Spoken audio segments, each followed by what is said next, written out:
Good afternoon बच्चों।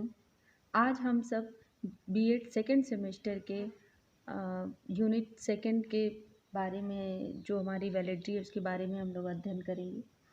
ये जो क्वेश्चन है इसको हम बताने से पहले आपको ये बता दें कि ये वैलिडिटी क्वेश्चन जो है अक्सर एग्ज़ाम में पूछा जाता है। इसलिए हमने आपको बता भी दिया कि ये 2017 में भी 2018 में भी क्वेश्चन पूछा और ये हर साल पूछा जाता है, चाहे वो शॉर्ट में हो चाहे वो लॉन्ग में हो।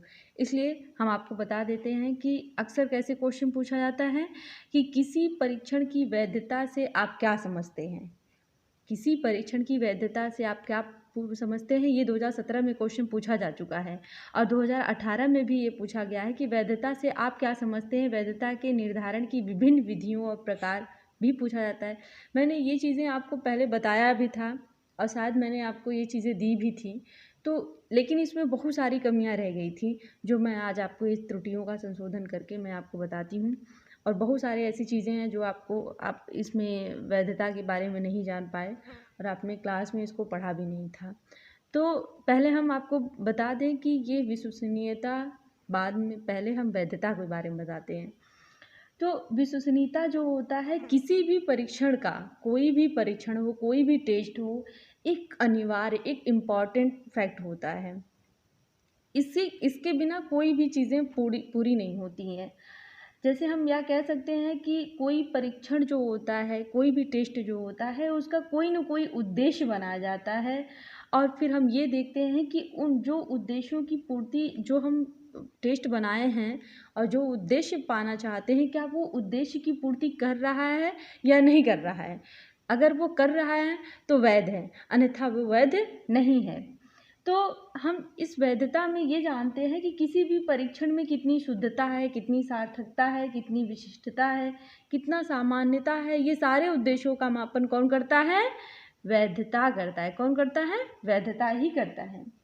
जैसे हम इससे बताने से पहले चलिए हम आपको आगे बताते हैं कि मीनिंग्स ऑफ वैलिडिटी होती क्या है।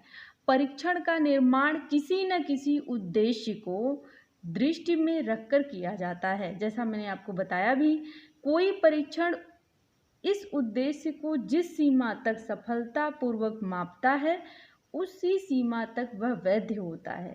हमने आपको बताया कि कोई भी परीक्षण, अगर कोई भी टेस्ट बनाया गया है तो एक उद्देश्य के लिए बनाया गया है। जब वो उद्देश्य की पूर्ति करता है तो वो वैलिड है, अन्यथा वो वैलिड नहीं है। परीक्षण वैधता परीक्षण उद्देश्य से घनिष्ठ रूप से संबंधित रहती है, क्योंकि उसके बिना उसकी कोई वैल्यू नहीं होती है। अतः जितनी शुद्धता और सार्थकता से कोई परीक्षण किसी उद्देश्य का मापन करता है, उतना ही वैध वह परीक्षण होता है। अतः हम कह सकते हैं कि वैधता का अर्थ है वह कार्यकुशलता है। वैधता का अर्थ जो होता है वह कार्यकुशलता है जिससे कोई परीक्षण उस तथ्य का मापन करता है जिसके लिए वह बनाया गया है। जैसे कि गैरेट महोदय ने भी कहा है कि एक एग्जाम्पल देके मैं आपको बताती हूँ कि अगर किसी व्यक्ति की घड़ी को 15 मिनट आगे करके रखा जाता है, तो अगर घड़ी सही कार्य कर रही है, तो अगर घड़ी में 10 बजा है तो उसके घड़ी में 10:15 बजेगा। यह स्थिति जो होती है घड़ी की विश्वसनीयता कहलाती है, लेकिन समय वैध नहीं होता है, क्योंकि जो प्रामाणिक समय है वो प्रामाणिक समय से हमेशा 15 मिनट क्या होगा? वो आगे होगा। इसलिए यह क्या होगा? वैध नहीं होगा, क्योंकि वो जो समय है, टाइमिंग है, वो 15 मिनट बढ़ा दिया है, इसलिए वैध नहीं होगा है। हम आगे आते हैं कि किसी परीक्षण की वैधता उसकी वह मात्रा है जिस मात्रा तक वह उस वस्तु को मापता है जिसके लिए कि उसका निर्माण किया गया है। वैधता का तो भाई मापन किया जाता है और उसके किसके लिए जिस वस्तु को मापता है उसका निर्माण किया गया है, वह कितना है वो बताता है।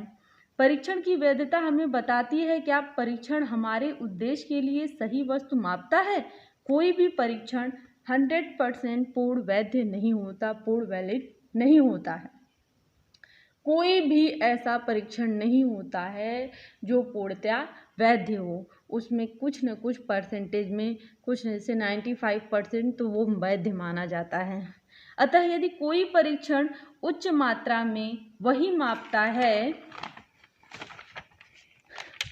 जिसे मापने के लिए उसका निर्माण किया गया है तो वह वैध है।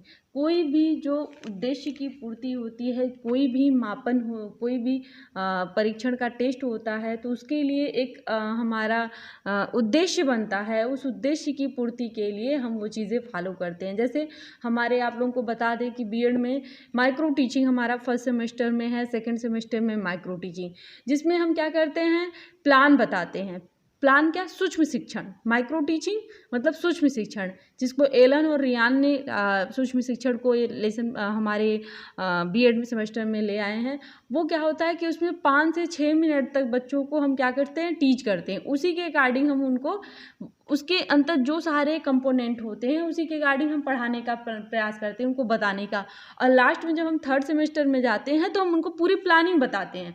जैसा आप लोग जानते भी कि हम इंटर कॉलेज में ले जाके बच्चों को टीचिंग करवाते हैं, 20-40 लेसन प्लान बनवा के उनको टीचिंग। लेकिन उसके पहले जो होता है माइक्रो टीचिंग के लिए हम उनको प्लान बताते हैं कि ये हमारे ये कौशल है, ये चीज़ें ऐसे फॉलो होती है, क्लास में ऐसे खड़ा रहना है, ऐसा फीडबैक देना है, ऐसा रेनफोर्समेंट देना है।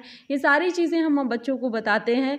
सारे कंपोनेंट बताने के बाद, तो कहने का तात्पर्य जो है, जो हमारी माइक्रो टीचिंग है वह एक वैलिडिटी प्लान के लिए, हम एक बीएड के टीच के लिए कि एक माइक्रो टीचिंग ये हमारे लिए वैध है, ऐसा आप एग्जाम्पल के तौर पे समझ सकते हैं। तो हम आगे आते हैं उसके डिफिनेशन। उनके डिफिनेशन जो है कई सारे लोगों ने कई तरीके से दिया है। तो पहले हम आपको बता दें कि गिलफोर्ड के जो हैं उन्होंने कहा है कि व्यापक अर्थ में वैधता इस प्रश्न का उत्तर देने की चेष्टा करती है कि परीक्षण पर प्राप्त अंक किस चीज़ का मापन करते हैं और क्या भविष्यवाणी करेंगे, अकॉर्डिंग टू गिलफोर्ड महोदय। और भी इनकी चीज़ें हैं, जैसे चैपलिन के अनुसार, पहले हम थार्नडाइक के बारे में बता देते हैं। थार्नडाइक महोदय ने कहा है कि कोई भी मापन विधि उस सीमा तक वैध है जिस सीमा तक वह उस कार्य की किसी सफल मापन से सहसंबंधित, जिसके संबंध में पूर्व कथन करने के लिए उसका निर्माण किया गया है, अकॉर्डिंग टू किसके, थार्नडाइक महोदय। क्रॉनबेक वैलिडिटी के बारे में क्या कहते हैं कि किसी परीक्षण की वैधता उसकी वह सीमा है जिस सीमा तक वह वही मापता है जिसके लिए उसका निर्माण किया गया है। मैंने आपको कई बार बताया कि कोई भी टेस्ट होता है उसका कोई न कोई भी मापन होता है, हम उसके लिए एक उसका क्या, जैसे कि अगर हमको पानी नापना है, दूध नापता है तो लीटर का प्रयोग करते हैं, बुखार नापता है तो हम किसका यूज करते हैं, और ब्लड प्रेशर नापना है तो हम किसका यूज करते हैं। कहने का मतलब हम हर चीज़ का एक मापन बना है, वो उसके लिए वैध है, ठीक है। गुलिक्सन के अनुसार कहते हैं कि किसी कसौटी के साथ परीक्षण का सहसंबंध उसकी वैधता है। उसका क्या होता है, कोरिलेशन जो होता है उसका क्या होता है, वैलिडिटी होती है, उसकी वैधता होता है। गे के अनुसार क्या कहते हैं कि वैधता से तात्पर्य उस मात्रा से है जहाँ तक परीक्षण उसे मापता है जिसे उसे मापने की कल्पना की जाती है। क्या होता है, वैधता से तात्पर्य उस मात्रा से है जहाँ तक परीक्षण उसे मापता है जिसे उसे मापने की कल्पना की जाती है। चैपलिन के अनुसार जो है, वैधता किसी मापन यंत्र का वह गुण है कि वह उसी चीज़ का मापन करता है जिसका मापन उसका उद्देश्य है, अकॉर्डिंग टू चैपलिन। देखिए, मैंने आप लोग के लिए बहुत ही अच्छा नोट्स बनाया है और ये मेरा अपना नोट्स है। तो आप जो है इस जो छोटे छोटे, जैसे थार्नडाइक के अनुसार, क्रॉनबेक के अनुसार, गुलिक्सन के अनुसार, गे के अनुसार, चैपलिन के अनुसार, अगर आप ये चीज़ें अच्छे से पढ़ लेंगे, मेरे इस वीडियो को अच्छे से ध्यान से अगर आप देखेंगे तो आपको ये बहुत इजी लगेगा। और जो भी एग्ज़ाम में आएगा, वैलिडिटी से क्वेश्चन आना तो तय ही है। अगर आप इसको अच्छे से पढ़ लेंगे और इसको आप लोग नोट बना लेंगे तो आप पेपर में बहुत ही बेहतर कर सकते हैं, क्योंकि मैंने ये जगह जगह से चीज़ें लेकर के आपको अच्छे से समझा दिया है और आपको उम्मीद है कि ये मेरा जो डिफिनीशन है वो अच्छा लगेगा। एक मेन चीज़ें में कह सकते हैं कि अगर आप एग्ज़ाम में लिखिएगा तो आप ये चीज़ें हाईलाइट ज़रूर करिएगा कि कोई भी परीक्षण कितनी शुद्धता एवं सार्थकता से, कोई भी परीक्षण कितनी शुद्धता तथा एवं सार्थकता से परीक्षण के विशिष्ट एवं सामान्य उद्देश्यों का मापन करता है जिसके लिए उसका निर्माण किया गया है, वैध है या फिर वैधता है। ये चीज़ें आप सबसे पहले मोटे हेडिंग में लिखेंगे जब वैधता का मीनिंग लिखेंगे। आगे हम आते हैं कि वैधता के प्रकार। वैधता के जो हमारे प्रकार होते हैं ये मुख्यतः 3 प्रकार के होते हैं, लेकिन हम उसके अकॉर्डिंग पहले हमारा जो होता है विषय वस्तु वैधता होता है, दूसरा जो होता है कसौटी आधारित वैधता होता है, तीसरा जो होता है अन्वय संरचनात्मक वैधता या कारक वैधता भी इसको विषय वस्तु के अंतर्गत हमारा रूप वैधता आता है। कसौटी आधारित वैधता के अंतर समवर्ती वैधता और भविष्यवाणी वैधता आता है। अन्वय या संरचनात्मक या कारक वैधता आता है। अगला जो है हम आपको बताएंगे कि इसकी विशेषताएं क्या क्या होती हैं। इसकी विशेषताएं क्या क्या होती हैं। इसकी विशेषताएं जो होती हैं वो बहुत सारी होती हैं, लेकिन हम इसमें बता दें कि जो अच्छे वैधता का गुणांक होता है वह जो होता है क्या होता है, हमेशा धनात्मक होता है। क्या होता है? अच्छे वैधता का गुणांक जो होता है वो हमेशा क्या होता है, धनात्मक होता है। और क्या होता है, एक वैध परीक्षण उसी गुण का मापन करता है जिसके लिए वह बनाया गया है। किसके लिए? वैधता जो है, वैध जो है उसी गुण का मापन करता है, गुण का मापन करता है जिसके लिए उसे बनाया गया है, जिसके लिए उसे बनाया गया है। किसके? वैलिडिटी के लिए। और भी बहुत सारी इसमें चीज़ें हैं, जैसे कि वैधता का अर्थ जो होता है परीक्षण नहीं बल्कि परीक्षण से प्राप्त परिणामों की विशेषता होती है। वह क्या देता है? परीक्षण का परिणाम की विशेषता को परिणामों की विशेषता ही देखा जाता है। ठीक है, परिणामों की विशेषता आप लोग थोड़ा सा ऐसे ही शॉर्टकट में याद कर लेंगे तो आप पूरा बस ऐसे कर लेंगे कि इसकी जो गुणांक होता है वो हमेशा धनात्मक और उसी मापन करता है जिसके लिए वो बनाया गया है। परिणामों की विशेषता जो होती है वो परीक्षण के लिए हमेशा परिणामों की विशेषता को देखते हैं। अगला जो होता है वैधता जो होता है किसी परीक्षण में पाए जाने वाला कोई निश्चित गुण नहीं होता है। वह जो होता है आज अगर वैध है लेकिन कुछ साल बाद वह वैध रहेगा ये कहा नहीं जा सकता है, क्योंकि समय के बीतने के साथ साथ बहुत सारी चीज़ों में नए नए अर्थ निकल जाते हैं। नहीं, कहने का मतलब आज का समय जो है अगर जो चीज़ें हैं वो वैध है, लेकिन ये ज़रूरी नहीं है कि वो कल भी वैध होगा। बहुत सारी चेंजिंग होती है, परिवर्तन तो प्रकृति का शाश्वत नियम है, तो चेंजिंग तो होती ही हैं। तो ये नहीं कहा जा सकता जो आज वैध है वो ऐसा कल भी वैध हो सकता है, उसकी कल वैलिडिटी हो सकती है, ऐसा भी माना जाता है। और भी हम कहते हैं कि जैसे कि कोई भी टेस्ट होता है उसकी वैलिडिटी को जो होता है उसकी डिग्री जो होती है हमें यह देखने को मिलता है कि जो कम वैध होता है या अधिक होता है वह जो होता है कभी कभी ऐसा होता है कि हमने कभी ऐसा देखने को मिलता है कि परीक्षण या तो बिल्कुल वैध होता है या बिल्कुल नहीं होता है। ये दो ही चीज़ें होती हैं। जब हम किसी उद्देश्य का मापन करते हैं या फिर कोई परीक्षण का निर्माण करते हैं और जिसके के लिए करते हैं तो कभी कभी ये भी होता है कि वो चीज़ें हम वैधता के लिए मनाते हैं तो वैध हो भी सकता है और बिल्कुल नहीं भी हो सकता है। ये हमारे किसके है, उसकी विशेषताएँ ही हैं।